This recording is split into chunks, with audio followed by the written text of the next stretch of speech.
Hi guys, welcome back to my channel. Bienvenidos a mi canal. It's been a long time since I posted a video, and I'm about to explain like the entire reason as to like why I haven't really been uploading, why I'm not that active on my social media accounts, blah blah blah. So we are gonna talk chisme, and so I went ahead and bought some food because you know your girl is.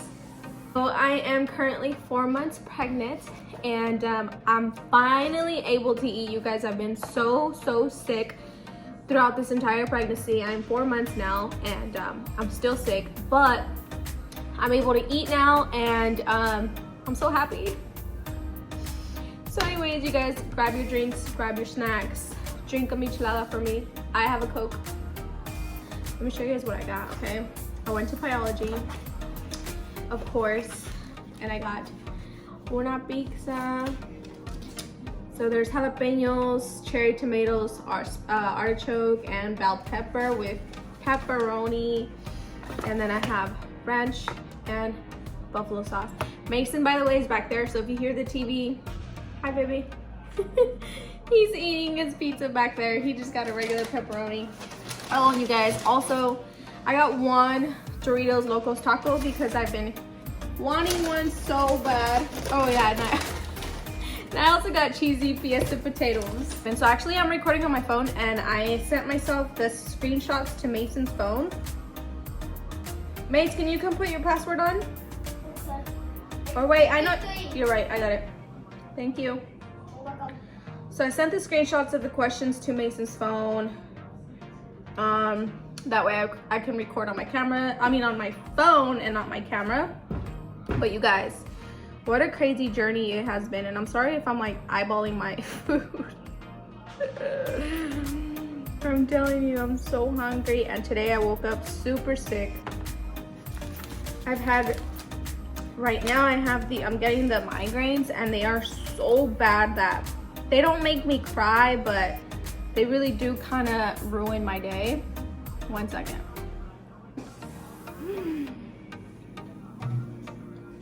Please, little baby, eat this food.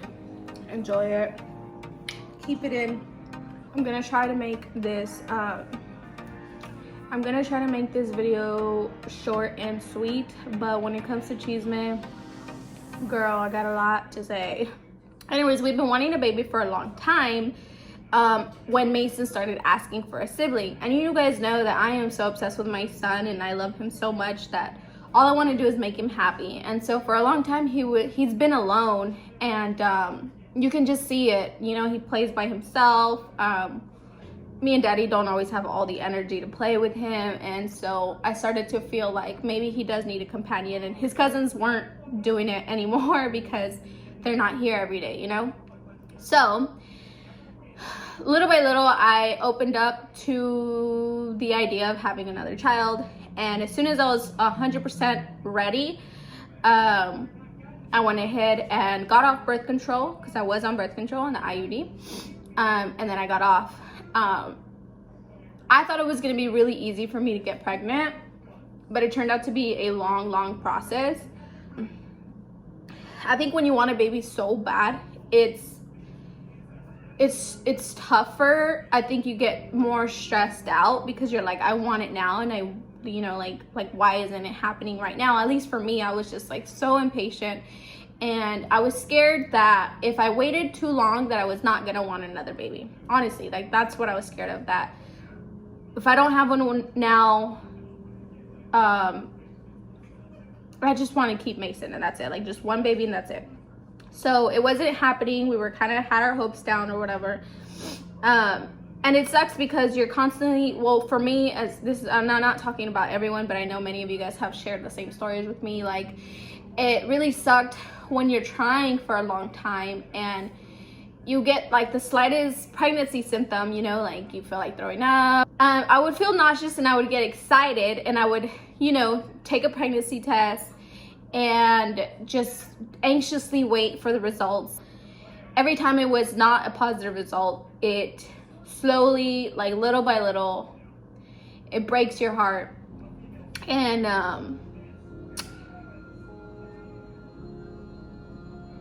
So it got to the point where I was downloading apps. I was crying every time I got a negative result. And you start thinking that something's wrong with you. You know, you immediately like, what am I doing wrong? I was thinking maybe I wasn't taking care of my health enough. My age, you know, because everyone tells you that they're, you know, this time clock and things like that. So you start questioning yourself and what you're doing wrong and why you can't get pregnant. So that's where I was mentally. Work was fine. My relationship was fine everywhere with everyone. I was just a little sad, you know, that I couldn't. And so when people would ask me, Christy, when's the next one? It was a little sad because you don't want to tell them every single time like, oh, we're trying, because I didn't want anyone to feel bad or be like, what's wrong, or what are you guys doing wrong? And I didn't want to hear advice, and I didn't want, like, you know, I didn't want to put my business out there. So when they would ask me like, do you want another one? I'd be like, no, I'm fine with just Mace. So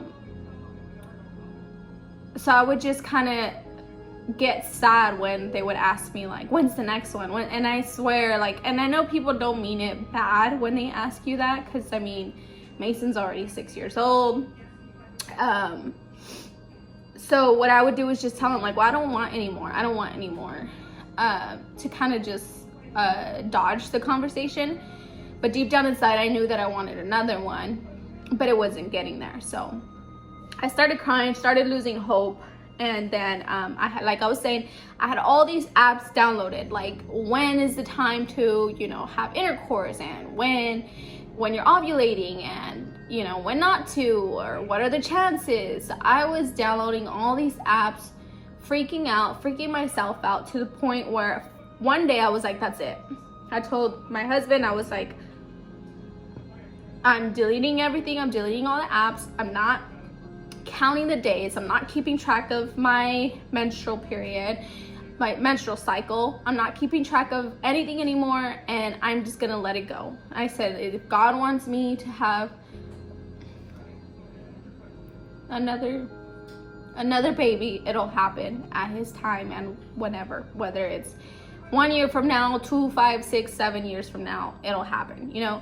And then I guess I had gotten so like sad and depressed about it that I told my husband, I'm tired of feeling like this, that I want to go back to my doctor and put my birth control back on, just so that I wouldn't have that like, what if, you know, like, I don't know, I was thinking all types of things. So he was like, fine. He's like, if we don't get pregnant by February of 2021, I had a regular doctor's appointment in February 2021.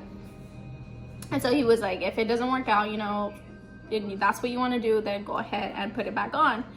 So those were my plans. I wasn't keeping track anymore. I got pregnant in December. Okay, I did not know until January. At that time, we were traveling to Mexico. We had a few plans. We were constantly going back and forth all throughout December. So it was like, you know, out of my mind. Right around November, December, I suffer from depression. So right around those 2 months, I was starting to realize that that's what I was going through. I was going through depression at the time, not thinking about pregnancy. And I usually know that I'm going through it when I don't feel like myself. I don't feel like doing the things that I love to do. I don't like looking at myself in the mirror. I don't like getting ready. Social media gets on my nerves. Like, I'm on there and I'm like thinking negative thoughts while I'm on there scrolling, you know.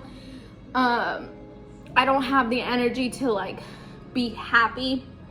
And eventually, when I finally catch on to like that I'm going through it, is a little too late already. You know, you're already deep in there. And anyone who has depression, you understand that there's really no triggers. It kind of just happens, and you gotta just go through the motions. And so that was happening to me right around November and December.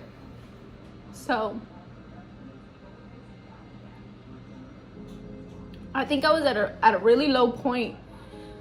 That was the beginning of my lowest point that I had ever reached with depression, because I've had episodes before and they've been bad, but not as bad as this one and not as long as this one. And what sucks is that I ended up getting pregnant while being depressed, and the rest was just kind of like a domino effect. So basically, I'm going through this depression, right? And January comes and it's like, it's hitting me hard. Like, I'm like sad. I am in bed. I am not doing nothing. I deleted my social media accounts. Mind you, I don't know if I knew that I was pregnant yet when I deleted my accounts. Because when I go through it, I don't like my negative energy to rub off on anybody. And like, the last thing I want to do is be negative and then be around people. So I avoid everybody. I avoid social media. I avoid my friends. I avoid my family. At this point, right around January is when I was like, no, this is bad. Like, I had the ugliest thoughts. And I remember it sometimes it comes to the point, it's because when it comes to depression, I keep it to myself and I keep it to myself. I don't tell anyone what I'm going through or, hey, I'm depressed. Like, you just can't do that. And I hate when someone's like, dude, why didn't you tell me that this is how you were feeling? Like, dude, like, you can't. You can't talk to anybody about it because you don't even know that you're going through it sometimes. And so I kept it to myself for a long time, for those 3 months. So right around January, when I say it got the worst and I had the worst thoughts in my head, I finally reached out to Charles.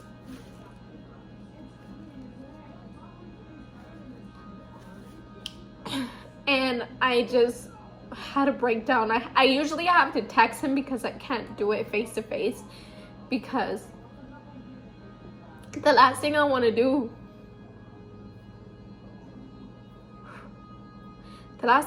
is for him to be sad when I'm sad, you know? Like, I'm already sad, and Mason doesn't need 2 sad parents. I don't want Charles to worry about me when I'm going through this. I try to, like, and I think that's why I held it in for so long, is that I was trying to battle it by myself, that I wasn't seeking help, and so it wasn't getting better. So my big ass Chiona. So it wasn't getting any better, and I finally got to the breaking point, and I told Charles in a text message, this is how I'm feeling, this is what I'm thinking, I'm scared. Charles always has the right words to say, and I think that's why he was placed in my life for a reason. And so he was gonna help me figure it out. And actually didn't need him to help me. I told him so that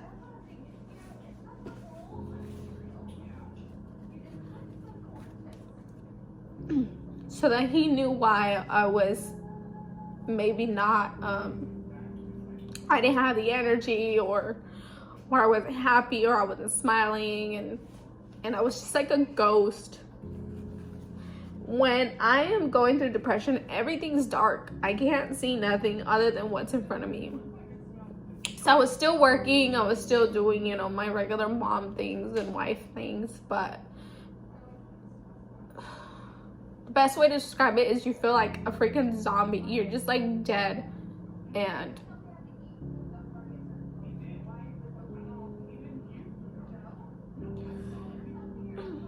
it would break my heart to see my son wanting my attention and I couldn't fully give it to him. That's when I knew I needed to snap out of it. And trust me, you guys, when I say that I was doing everything to snap out of it. Everything. And nothing was helping. So during this episode, how did I find out I was pregnant? Okay, I'm usually very regular on my period, like never, not even a day. Like usually my period is like bitch, you're not pregnant. Like, as soon, like I'm never late. At this time, I was a day late. And I was like, weird. And then day 2, I was like, really weird. Day 3, I was like, no, dude, like, there's no way. And so, I don't know if you guys saw the video before this one, when I took the test, I was just shook. Of course, I was shook. I was not expecting it. I was overwhelmed. I was happy, but I was also still very depressed. But I think finding out that I was pregnant took it away. And took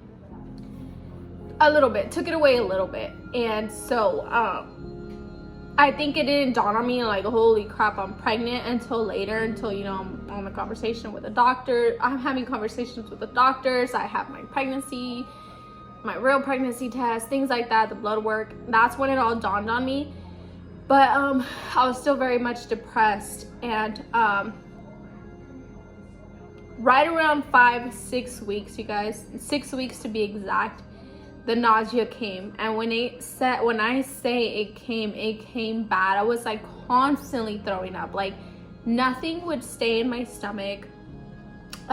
Every smell was disgusting. Every food I looked at was gross. Like, I would try my hardest to feed the baby. Not that it really needed a lot of nutrients at that time, because it was still very tiny. But I was thinking about the baby, so I would force myself to eat, hold my breath, and then I would say, like, if I'm gonna throw it up, hopefully I keep a little bit in, you know. I lost a lot of weight in the first 4 months of my pregnancy. Yeah, I'm 4 months right now. So in the last 4 months, I've lost a lot of weight, but I think I'm gonna gain it all back, because now I'm finally hungry. And your girl, my doctor said that I have a lot of making up to do. Yeah, you guys, that's the story of how I found out. It wasn't the perfect, like, story where, like, I got pregnant fast and everything's just beautiful and perfect. And that's why I wanted to share my story with you guys, because I know that I'm not the only one that goes through this, and I know that many of you may not feel the happiest right now, but I promise you that it's coming. I'm so glad that I got out of that depression. It took a long time to feel like myself, a long time to feel pretty, a long time to feel like a good mom, a long time to be excited about life, and a long time to finally have one-on-one conversations with God. Because when I was going through it, you guys, I'm gonna tell you the truth, like, I had no faith. I didn't understand why I was going through it. And at that time, when it was so dark, I didn't see the light. Like, I thought I was never gonna get out of it. I was like, I'm gonna end up dying.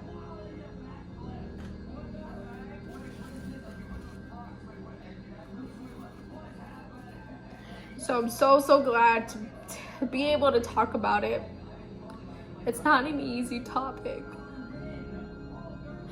but I like talking about it because I am the proof that you do get out of it, that pain is temporary, sadness is temporary, and there's just so much to be happy about. And I'm just finally happy to be happy, and I'm finally feeling good.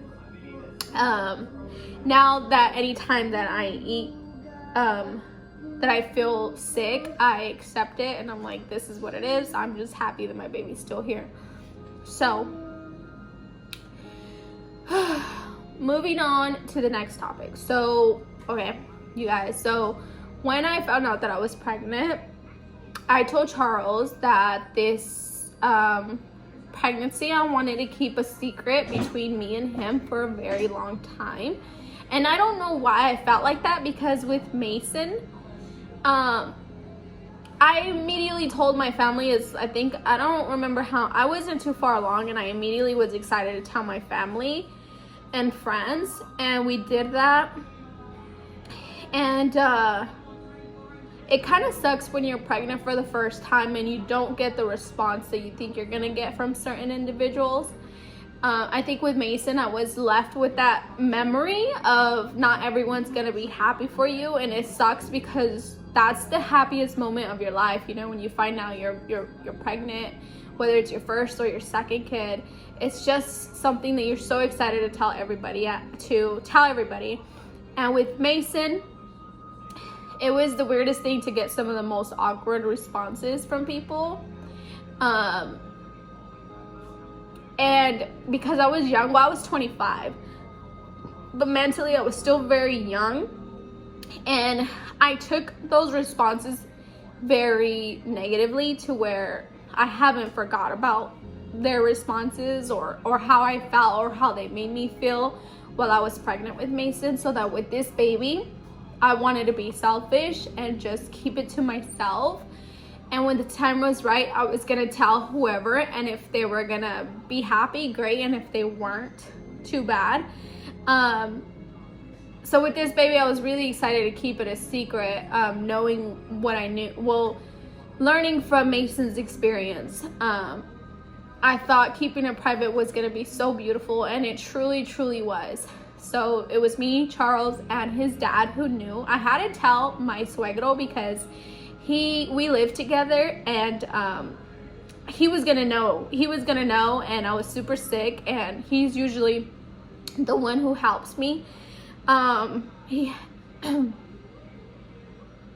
He really helped me throughout the depression. And the next story that I'm about to tell you guys, I owe my suegro a lot, because he was the only one that I could talk to besides Charles. So anyways, he knew, and we didn't want to tell Mason because we were scared that Mason was gonna let it out, you know, to go tell my sisters or my mom. So we kept it from Mason for a while. He would hear us talk about the pregnancy, and he would ask me, like, are you pregnant? And I would be like, no, I'm just saying, like, if I were to be pregnant. So we kept it like that for a long time. And it was beautiful. It was truly, truly beautiful. And let me explain to you guys why I'm so glad that I kept it to myself for a long time, because what we experienced shortly after we knew we were pregnant was scary, and I'm glad that I didn't put my pregnancy out there for that reason. So let me just explain. And just FYI, this is, like I said, a very sensitive video, and this next conversation is a very sensitive and a little sad situation. However, a blessing, 100% a blessing. So and I'm so sorry if I'm making you guys cry with me, but you guys already know that I'm a big old crybaby. What's up, my love? I'm already 6, I think. You're 6 years old. I think I was 5. No, you're 6, baby. I heard you tell someone you were 5 the other day. So the next following topic, like I said, is very sensitive. I was 3 months pregnant, so last month.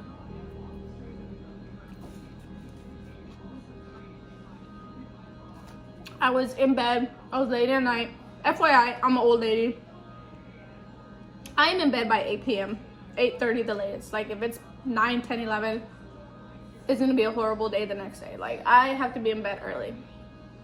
So anyways, we're in bed early, and it's me and Charlie in the room. Mason's still watching TV, and I got this like excruciating pain in my stomach. And when you're pregnant, any pain, you just know that it's not normal, you know? And it wasn't like the soreness, because I was like, is it, you know, when you're, for those of you that have been pregnant or are pregnant, any sudden movements, you get really sore and it hurts. It's kind of like a calambre, like a cramp. But in this case, it was just excruciating. So I'm telling my husband, I'm like, babe, this is not normal. And so I started crying, and he was like, well, let's just go, you know, like, who cares? I told him, well, let's wait. If it gets worse, it's probably not gonna let me sleep, and that's when you know you have to go. So I guess I slept throughout the pain. I ended up falling asleep, and the next day I knew that the pain was so unbearable that my stomach was so sore of how painful it was. So the next day my stomach just felt sore. And Charlie's like, babe, how are you feeling? I was like, well, I feel okay right now. I don't know if it's pain or if it's because I'm sore from the pain. So he was like, okay, well, I'm gonna go to work. Let me know what happens, how you feel, blah, blah, blah. We'll go to the doctor, hospital, whatever. So he goes to work and I go to the restroom and I look at my pee, and sure enough, my pee has blood in it. I immediately panicked because it all made sense. The pain, and now I'm peeing blood. Sorry, TMI. So I call him, I'm panicking, and he's like, relax, call your doctor, call your employer, let them know what's going on, and let's go from there. I'm freaking out. I call my boss, and she's immediately supportive, of course. And she's like, dude, just stay home. If you need, I don't care how many days you need, lay down, don't do nothing. She already knew I was pregnant. I told most of my bosses that I was pregnant because just in case, you know, and I was constantly sick, and I didn't want to like constantly them be thinking that I'm lying about being sick or doctor's appointments. So I immediately told them. So she knew, and we all knew what it sounded like, you know, what it was gonna be. And so she was like, just lay down, don't do nothing, you know, take however many days off you need. And she was truly a blessing. And I called my doctor. Well, I called my nurse first, the doctor first, and I spoke to a nurse who said, well, really, there's nothing we can do. Keep an eye on it. And I think that's the worst thing to hear. When you're about to lose something you just got, and they tell you there's nothing we can do.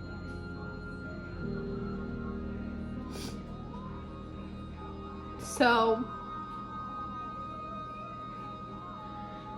the nurse said, just lay down, don't do nothing. And by me, I mean by nothing, like just lay down, don't do anything. Don't stress, don't move, don't pick up anything.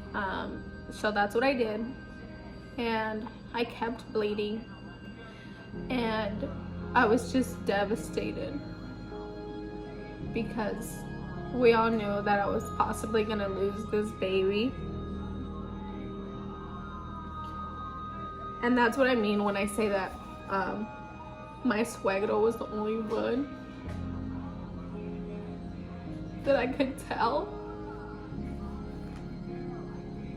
And my husband, because no one else knew.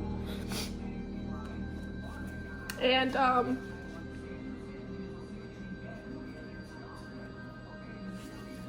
Charles and his dad have a way of talking to you that makes so much sense. So for the next 2 days, and I was so lucky because when it comes to OBs, they rare, at least mine. He's been my OB since Mason, so it's been 6 years already that he's been my doctor. He's always so busy, so it's really hard to get an appointment. And so the lady on the phone with the nurse was telling me, the doctor can't really see you.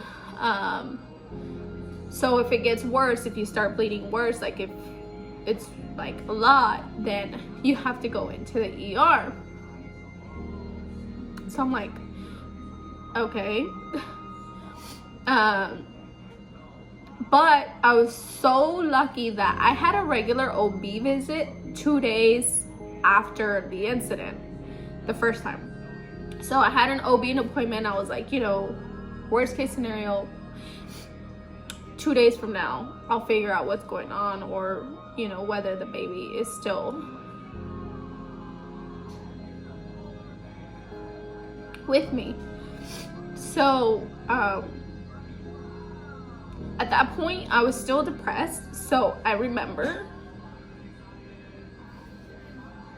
immediately, I'm so sorry. I remember immediately apologizing to God because when I was going through the depression, I couldn't have conversations with him. I had no faith. I would just avoid him. And I'm so sorry to say that, you know, but I'm telling you guys the truth, that I avoided conversations with God because I didn't feel okay. And I was like, where are you? Where are you? You know, like the entire time that I was like going through it. So when this was happening, I remember all I did was apologize to God.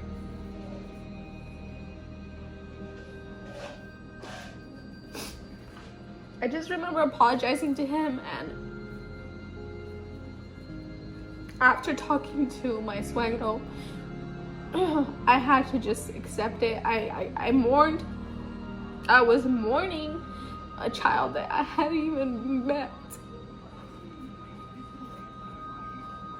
and that I wanted so bad. So I was like telling God, you know, like, I'm sorry first. I'm sorry that I've been like this towards you. But if this is my destiny, this is what it is. I'm okay with it because I trust you.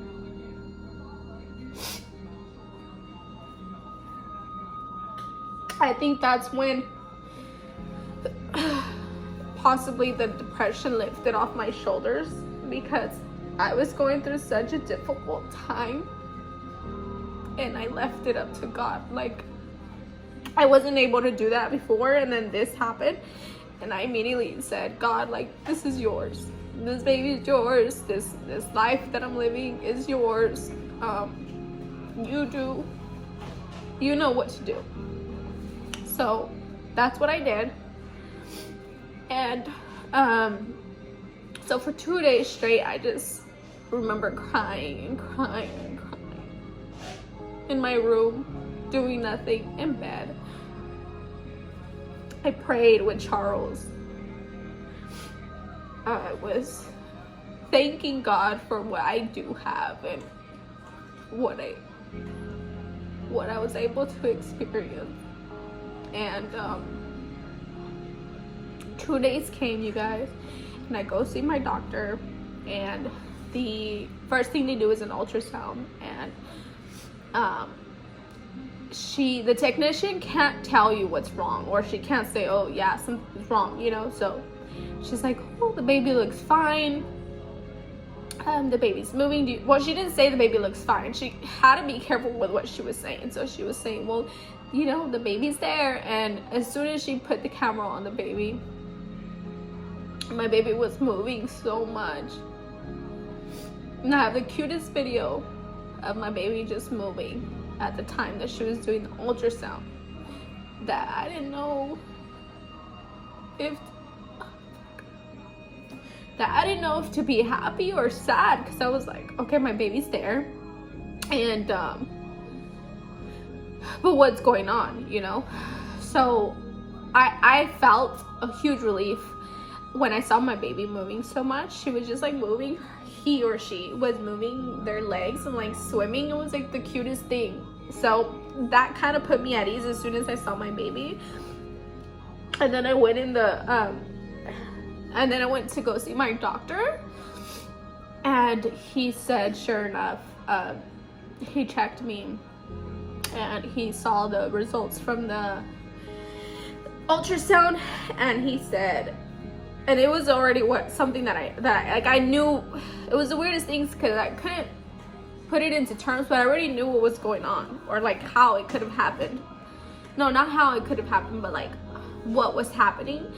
So he tells me exactly what I thought.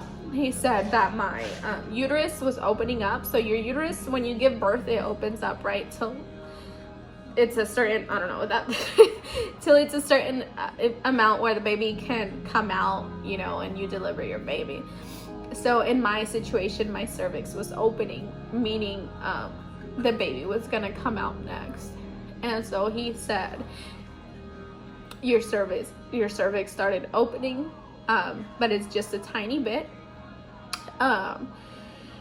And the blood that's in there is no longer new blood, it's old blood, which was good. That means I didn't continue to bleed.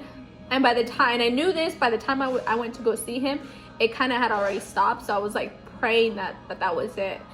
And he said, that's what he said. He was like, whatever blood I just took out is old, sorry. It's old blood, and all we can do is just wait it out. If you fully bleed out, then you have to go to the emergency room. Because obviously I'm gonna, you know, have miscarry the baby. Or you just relax and you do nothing and nothing happens, and the baby stays. And also another possibility to what was going on was the fact that my blood type is Rh negative and the baby's is positive. So like, I don't know how to describe it in proper terms, but my body was rejecting the baby because of the blood type, because it's not familiar with it, because I have a different blood type. So my body was trying to like push this baby out, because it was like, what is this, you know, like this is not normal. So they gave me the shot right away, which is the RhoGAM shot, which would stop it. It would stop my body attacking the fetus. And the following days after the shot, I was just throwing up excessively. And I already had the nausea and I was already throwing up, but I think the shot made it worse. So I, long story short, well, after that, nothing happened. My baby stayed with me and she's still here. It was the scariest moment in my entire life. And that's why I say that I'm glad I kind of kept it to myself, because, you know, it wasn't out there yet, and I didn't have to, like, had I lost my child, like, I would not be able to handle that. And my heart hurt for so many women who have experienced the same thing as me, because it's the scariest thing. But I pray to God that, you know, this baby continues to grow and stay with me throughout this entire next 6 months. But I just trust God that, you know, we'll get the best. The best things will happen when you trust God, and that's what I'm doing at this point. But my baby is healthy. My baby is happy, constantly moving, and I'm just so excited. I don't know if it's a boy or a girl, but I'm gonna find out next month. But I'm just glad that all the negative stuff is out the door. I still have bad days. Like yesterday, I was just in bed laying down because my migraine was absolutely insane. Like, I could not tolerate it. But after that experience, I think I just take any pregnancy, illness, or change, I embrace it, and I'm grateful for it, because the idea of not having my baby is the worst feeling in the world. And I don't mind being sick for this child for the rest of my pregnancy. So I'm sorry if I made you guys cry and that I brought you guys into this story, but I just wanted to share it because I've already shared it with a few girls who are going through this, who actually were going through the same thing or went through the same thing. And it's very, it makes me feel good to share, and for us to be like, dude, like, I feel you, you know, you're not alone. And I don't want to like continue talking about it because it's such a sensitive topic that I don't want to keep crying. But anyways, I'm very, very happy right now. 4 months, like I said, we're due September, but I'm truly excited for this baby. So with that being said, I'm gonna go ahead and read these questions. Hopefully this is a much better vibe.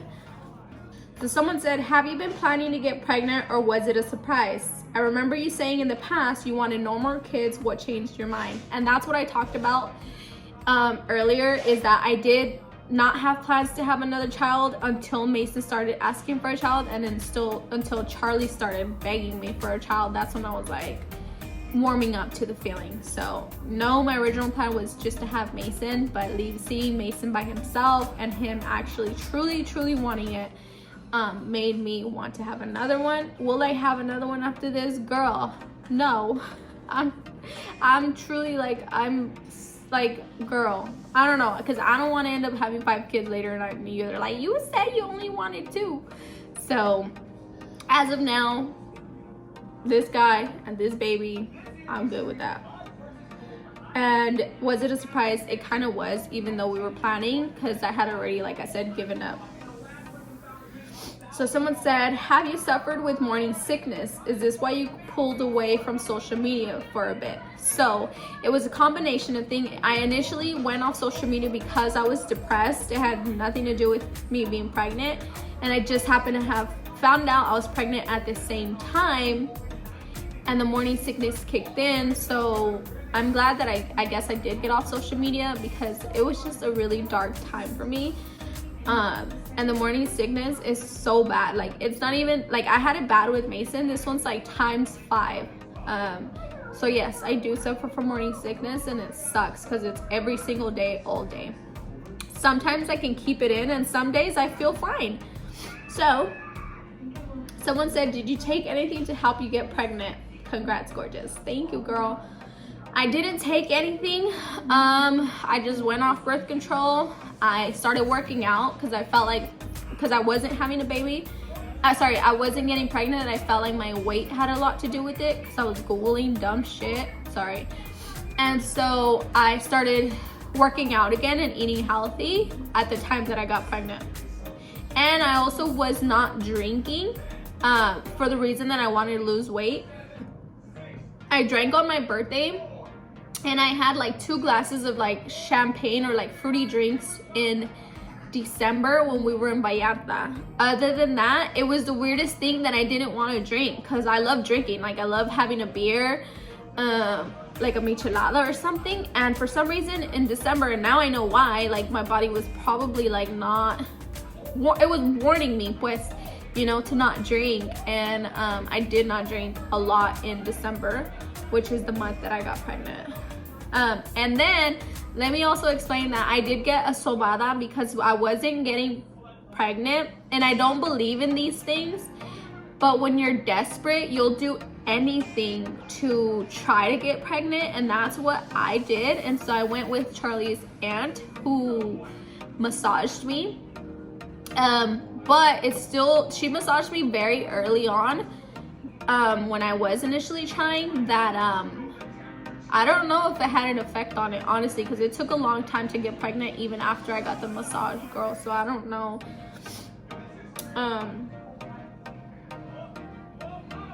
Any nausea? If so, did you take anything that helped? I don't take anything, girl. I bought the Prego Pops, and yeah, they do and don't work. I don't know if it's because I'm getting better with it naturally, like I was already gonna maybe get over it and I bought them too late. I wish I would have tried them when it was really bad, but I'm not taking anything. I tried lemon. Lemon used to help me in the very beginning, so I would just eat like a lemon slice or lemon water, and I would just avoid foods that would make me throw up. So for a long time I couldn't eat pizza, so this baby is not gonna be my best friend, because this baby did not like pizza for a long time, or hot Cheetos. So those 2 things I would just avoid, or anything in general that would make me throw up, I would avoid. How ready is Mason for a sibling? Wow, Mason's been ready. He's the reason, like I said, why I wanted to have another baby, because he is so over the moon with his baby, you guys. He kisses his baby, he talks to his baby every day without us having to tell him or remind him. He tells me things that the baby tells him, supposedly. When I'm sick, when I'm throwing up, he tells me, mommy, I'm praying for you. Someone said, what OB are you going to? I go to San Dimas. I've been going to San Dimas ever since I've had Mason. They've been the best in the world. You have to have specific insurance for that They don't take Medi-Cal. What was the hardest part mentally for you this pregnancy? That's a crazy question because I just explained it. Going through almost miscarrying my baby and going through the depression and being sick at the same time was the toughest challenge of my life.